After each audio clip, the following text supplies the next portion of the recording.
If my life were a movie, there'll be one particular scene that I almost always go back to. 2008, and my father was extremely disappointed in me. My father is not a man of many words, so when I say he was disappointed, it's not that he said some things, it's more of I could see and feel that he was very disappointed. And with reason. The year before, I didn't go to school, and whenever they asked for my results, I would give one excuse after the other.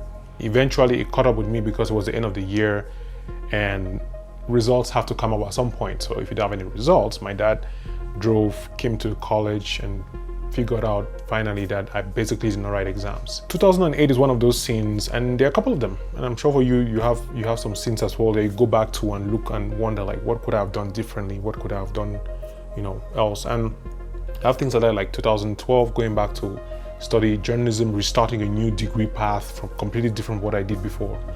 And then 2016, graduating college, getting a job and hating the internship. And of course, you have moving to the US. So there are key moments that do that. And I think one of those key moments that almost everybody has to deal with is your birthday. Your birthday is one of those scenes that no matter how you're watching the movie, whether you're interested in the movie or not, there sort of always is something happening on that scene. Being the firstborn child, I always thought birthdays were a big deal. As I grew older and had more of these other scenes in life that, showed me different kinds of importance, disappointing people, getting a girlfriend, getting engaged, all these milestones in my life gathering up to this particular point. I think one of the biggest sins that almost compares to that particular scene when my dad gets disappointed is turning 30. And usually before that, around my 28th, 29th, 30th birthday, on my birthday, I wouldn't know what to do. How am I supposed to feel? Am I supposed to feel happy? Do I do something special? Are there new hormones that are created in my body? Like, what do I do? The past 2 years of my life have been ones where I've wondered a lot if what I'm doing is what I'm supposed to be doing. Was I supposed to be married? Was I supposed to be working this job? Was I supposed to be pursuing this career? Like, is this it? Is this my role? Spending 3 decades on Earth, feeling like a failure, jumping from one job to the next, never completing any projects, never publishing any book. I feel like my life is just a series of failures. Like, I'm just failing. I often feel like I've never done anything worth the time I'm here on Earth. And it's something I want to talk about today. It's a very long intro because I think I'm not the only one who goes through this phase of wondering if I'm doing what I'm supposed to be doing. Like, if by a certain age I'm supposed to have had certain things. And you read all these, videos and podcasts and books, and people say a lot of things that I take into account. Some of them I use in my own life, and sometimes I get to the point where I wonder, like, are these actually my thoughts? Are these my own? Have I arrived to these conclusions by myself, or am I just listening to what this person on the internet is saying? This writer, does he understand my context? Is the context similar to mine? Am I just drawing conclusions where I should be more critical? With turning 30 and wondering whether I've done anything, feeling lost, feeling confused, the past couple of months have expressed something that I may have found in other people and heard in other places, but I've realized that I may have actually come to my own thoughts about this whole subject of accomplishment and life. Because one of my biggest fears in life, apart from not accomplishing my potential, is living someone else's life. In the sense of not just doing what other people are telling me to do, forcing me to do something. It's more of ending up in a place where I look at my whole life and all the series of decisions I made were based on somebody else's opinion of me and not just mine. Of course, we want to be liked. I think everybody wants to be liked. I mean, everybody wants people to love and admire them. If you don't, then I wonder if you're human. We all would like that, but there's also a certain aspect of feeling like you actually have a sense of control around your life. Are you living the life that is yours? Are you really carrying out the activities that interest you? Are you interested in maybe reading just because the people around you read? Is this something that you like? Yeah, of course, some of the people around you.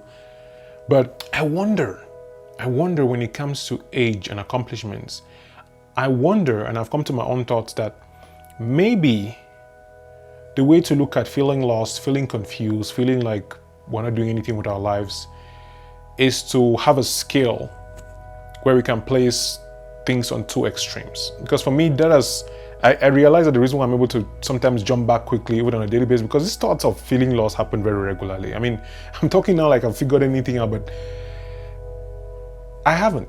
Every day I'm reading, I'm learning, I'm growing, I'm adjusting and learning more about myself, because it's like a cycle. Sometimes you're up, you're feeling really good about yourself, you're feeling like you're on top of the world, you're feeling like you're really acing that whole life thing.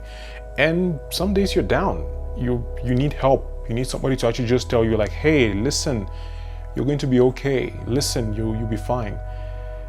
And I think most days we're in the middle, or at least we're just fluctuating. Like you wake up in the morning, you feel amped and ready to take over the world, and then something happens that triggers a different feeling at a different time, and then now you find yourself stuck like, man, why did I even wake up this morning? And so for me, that skill is very important. On one end, there are people who are living what we would call the dream. Maybe they have all the money they want in the world. Maybe they have all the love they want. They're handsome, they're talented. The world gives them fame. They have millions of followers. They're basically living like, gods on earth. Do you have those people? You have those people who are incredibly lucky. That's on one end of the scale. On the other end of the scale, you have people who were born blind.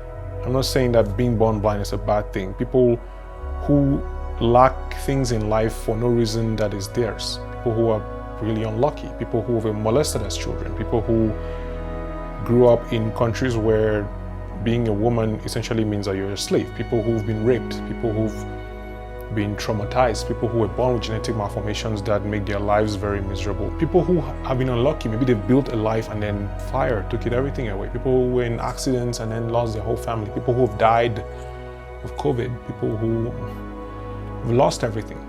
So on one extreme, you have people who have everything, and then you have an extreme, you have people who have lost everything. And when I think about a life of feeling lost and confused and figuring things out, and especially wondering, like, have I accomplished anything in my life? I like to think of that scale and see where I'm on that scale. Like, if I'm sitting here and thinking, all right, before I got married, I'm thinking, well, I should have gotten married by this particular age. I ask myself, okay, if I had that now, if I actually got married now, how would that change anything? And if it would change anything, I think about it, I'm like, okay, well, how happy would I be if I got those things that I think would make me happy? Would I actually be happy, or would I actually start looking for something else? Because it's easy to look at everything that we don't have. I think it's human nature to always look at what is scarce, because, I don't know, billions of years of evolution wanting to always just save things because you could need it later on. And now we're in a position where we have a lot, but we need to create a space where we feel like we need more.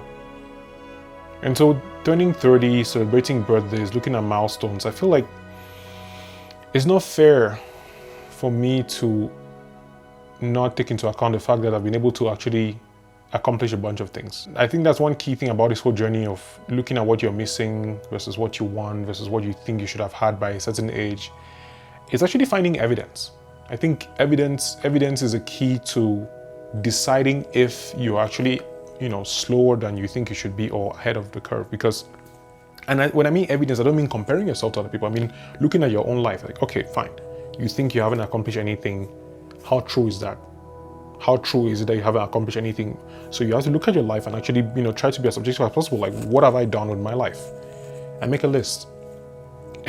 It's funny when you choose to do that, because your brain, I think, would try to force to show you that you don't have. The alternative is something that I think we need to consider more. It's something, that whole skill thing for me is looking at what could possibly be different. Like, where could you have been dealt a worse hand? And also, what do you have now that you can use to build a better hand? My thoughts almost always tend towards personal development and self-improvement, because personal development requires this level of introspection and trying to be as objective as possible with the thoughts and feelings that we have. Because if we let those feelings guide our decisions, it can get dangerous.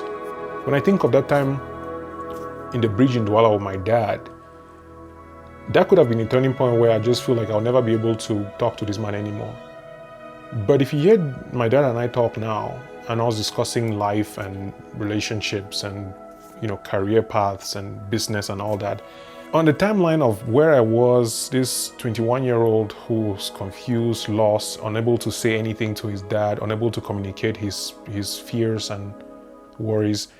And then I look at now this dude who is making videos on the internet and is so self-aware. I'm way more self-aware than I was at the time, but I still feel incomplete, insecure, and unaccomplished. Like at 30 years old, I feel like I haven't done the things that I thought I should have done by this age. And when I think about it, I realize like nobody actually came and gave me a list of things I should have done and said, hey, if by 30 you haven't done this, then you're not an adult.